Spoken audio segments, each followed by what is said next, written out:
At exactly 2:07 a.m., the knock came again, soft, careful, almost afraid. Daniel Harper stood frozen in his hallway, staring at the door of his quiet Seattle townhouse, his heart beating faster than it had in years. No one ever came to his door at that hour. No one except trouble, or worse, memories he had spent a lifetime trying to forget. When he finally opened the door, the woman standing there made his breath catch. She was soaked from the rain, her dark hair clinging to her face, her hands trembling as if she had run the whole way. She looked young, too young to be standing on his doorstep in the middle of the night. Her eyes, wide and glossy, locked onto his with a mix of fear and relief that felt painfully familiar. "Are you Daniel Harper?" she asked quietly. He nodded, still unable to speak. "My name is Emily Carter," she said, "and I need to ask you something. Please, can I come in?" Every instinct told him to close the door. Daniel was 42 years old, a widowed architect who lived alone by design. His life was built on order, distance, and silence. Yet something in her voice, fragile but desperate, made him step aside. Emily was 24. He would learn that soon enough. But at that moment, she was simply a stranger who carried a storm with her. Inside, Daniel handed her a towel and watched as she sat on the edge of the couch, clutching it like an anchor. The room felt suddenly smaller, heavier. The rain outside tapped against the windows, filling the silence neither of them seemed ready to break. She looked around nervously before meeting his eyes again. "I'm sorry for coming so late.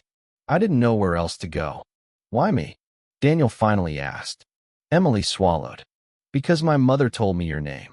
Before she died." That single sentence cracked something open inside him. Her mother's name was Sarah Carter. Daniel hadn't heard it spoken aloud in over 2 decades. The woman he had loved when he was young, the woman who walked away without explanation, the woman whose absence shaped his entire adult life. Emily reached into her bag and pulled out a folded letter, edges worn and soft. "She made me promise not to open this until tonight. She said if anything ever happened to her, I should come find you." Daniel took the letter with shaking hands. The handwriting was unmistakable. As he read, memories flooded back, summer evenings by the lake, whispered dreams, promises that never survived reality. Sarah had left him when he was 22, chasing a life he wasn't ready for. He never knew she was pregnant. Emily watched his face change as understanding settled in. Her voice barely rose above a whisper when she asked the question that had brought her there. "Are you my father?" The world seemed to stop. Daniel lowered himself into the chair across from her, his chest tight, his thoughts racing. He studied her face, the shape of her eyes, the curve of her smile when it briefly flickered through her fear. Pieces of himself stared back at him. "I didn't know," he said slowly.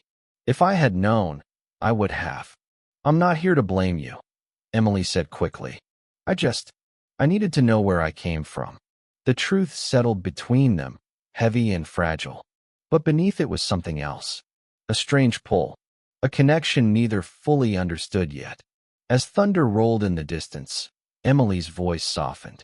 "There's one more thing," she said. "I'm in trouble, and I think my mother was trying to protect me from the same people who are looking for me now." Daniel realized then that her arrival was not just about the past. It was the beginning of something dangerous, emotional, and impossible to walk away from. Daniel's mind raced as he tried to process everything. Emily sat across from him, soaked and shivering, yet there was a fire in her eyes he couldn't ignore. He wanted to ask 100 questions, but the urgency in her presence made words stumble on his tongue. "Tell me everything," he said finally, his voice steady but low. "Who's looking for you?" Emily took a deep breath, wrapping the towel tighter around her shoulders. "It's complicated," she whispered. "My mom, she got involved in something dangerous before she died. Something she never told me about. And now, they think I know too much." She hesitated, biting her lip. "They're willing to hurt me to keep it a secret." Daniel felt a chill run down his spine. The thought of anyone targeting her, a young woman barely out of college, brought a protective rage he hadn't felt since Sarah's absence. He remembered his own helplessness back then, and now he had a chance to make it right. "We'll figure this out," he said, more to himself than to her. "But first, I need to know, do you trust me?"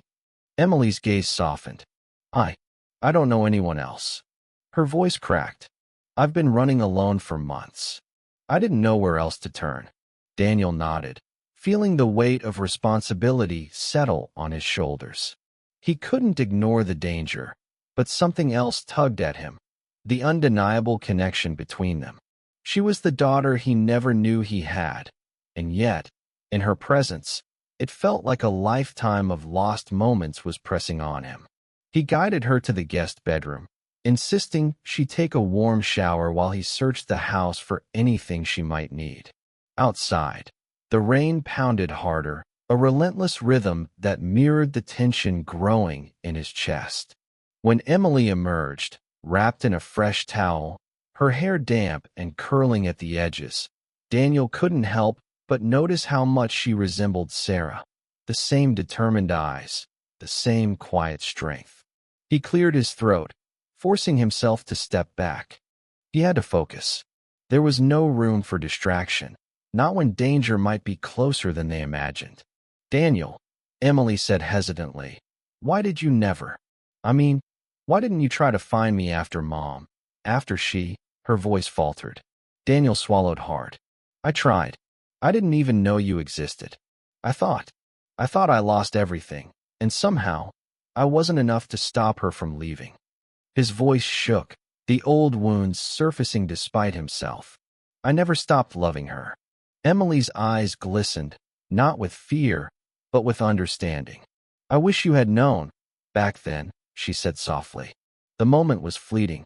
A loud crash from the street outside startled them both. Daniel moved to the window, peering into the dark, rain-soaked night. Headlights flashed as a black SUV slowed outside his house, lingering longer than it should have. "They're here," Emily whispered, gripping his arm. Daniel felt a surge of adrenaline. He led her to the basement, a place she had never seen, filled with old storage boxes and tools. "Stay here," he instructed, "and don't make a sound." She nodded, eyes wide with fear, but there was also a flicker of trust in her expression. He bolted the basement door and crouched near the top of the stairs, heart hammering. Whoever was outside, whoever had been chasing her, wouldn't leave without answers. And Daniel would make sure they didn't get them. Minutes felt like hours as he watched the rain-slicked street, every sound amplified in the silence of the house. And then he saw him, a tall man in a dark coat, stepping out of the SUV, scanning the windows with an intensity that made Daniel's blood run cold. Emily's safety was everything now, and as he clenched his fists, he realized this was more than just protecting her. He was already drawn to her, in ways he hadn't expected. Her presence ignited something forbidden, something undeniable, and the danger lurking outside only made it more electric, more intense. Daniel's mind raced as he listened to the rain and the faint sound of footsteps outside. He knew the intruders weren't ordinary. The way they moved, calculated and deliberate, made him realize Emily's mother had been protecting a secret far bigger than he could imagine. He quietly descended into the basement, making sure the door stayed partially closed so he could keep an eye on Emily. Her eyes met his, wide with fear but filled with trust. He took her hand gently. "We'll get through this together," he whispered, trying to mask the tension in his voice. A sudden knock at the front door made them both jump. Daniel's instincts screamed at him. "Stay here," he said, pulling a baseball bat from the corner. Slowly, he opened the door, heart thudding. Two men in dark coats stood there, their faces obscured by shadows, voices low and threatening. "Mr. Harper," one of them said, "we're just here to talk." Daniel's grip tightened. "Talk? At 2 a.m? You're not leaving until you tell me why you're following her." The man's eyes flicked toward the basement, sensing the danger, but he kept his calm. You don't understand. She has something your wife left behind. We need it. Daniel's blood ran cold. Memories of Sarah surged. Her warnings, the letters she had left behind. This was bigger than just a missing person or a family secret. And Emily. Emily was at the center of it all. Before he could react further, the men tried to push past him.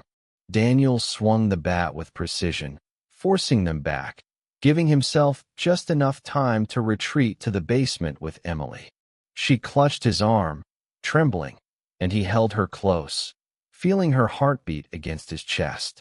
It was impossible to ignore the rush of protectiveness, and something deeper, a confusing, unexpected attraction that made him tighten his hold even more. We have to leave, he said, voice firm. We can't stay here. They'll keep coming. Emily nodded, determination flickering in her eyes despite the fear. Where will we go? Daniel thought fast. He had an old cabin outside the city, isolated and hidden by the woods. It would be safe, at least for a while. Pack whatever you need. Quickly, they moved quietly, avoiding the gaze of the men outside, slipping into the night rain. Each step was tense, filled with adrenaline and unspoken feelings neither dared acknowledge. By the time they reached the car, soaked and shivering, the danger was still close, but there was a strange, charged intimacy between them. On the drive, the tension softened slightly. Emily glanced at him, vulnerability and gratitude mingling in her gaze. Thank you, she said softly, for trusting me, for helping me. Daniel's chest tightened. It's more than that, he admitted quietly. I don't know why, but I feel like I've been waiting for you my whole life. Emily's breath caught. The words hung between them, fragile and dangerous, yet impossible to ignore. She looked down, and when she finally met his gaze again, there was a softness that hadn't been there before. At the cabin, they finally found a moment of safety. The fire crackled in the hearth as they wrapped themselves in blankets, the storm outside fading to a distant murmur. Emily leaned against him, and he felt her warmth, her presence filling a void he didn't realize had existed for so long. I don't know what comes next, Emily whispered, but I know I trust you. Daniel kissed her forehead gently. And I trust you too, he said, his voice low, intimate.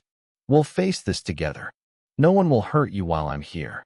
For the first time in years, Daniel felt alive in ways he hadn't thought possible. The night that had started with a knock at his door had led to revelations, danger, and a connection neither of them could ignore. He knew the path ahead would be complicated, fraught with secrets, threats, and emotions they weren't supposed to explore.